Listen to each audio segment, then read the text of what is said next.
Monkeypox is now believed to be in the state of Washington. Health experts in King County say a man who traveled internationally in the last month is classified as a presumptive case. Fox 12's Joe Vithayathil has more.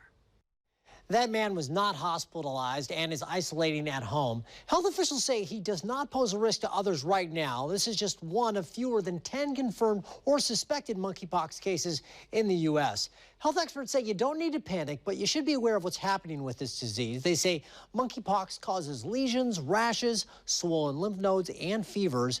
Experts say doctors need to know if a patient has those symptoms in order to make a diagnosis.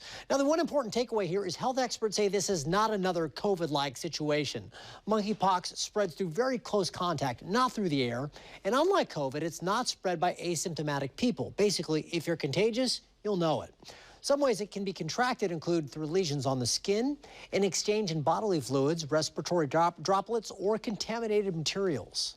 It's basically impossible for the monkeypox virus to cause a pandemic. It's not highly contagious. The transmission is inefficient, requires a very close contact for a prolonged period of time.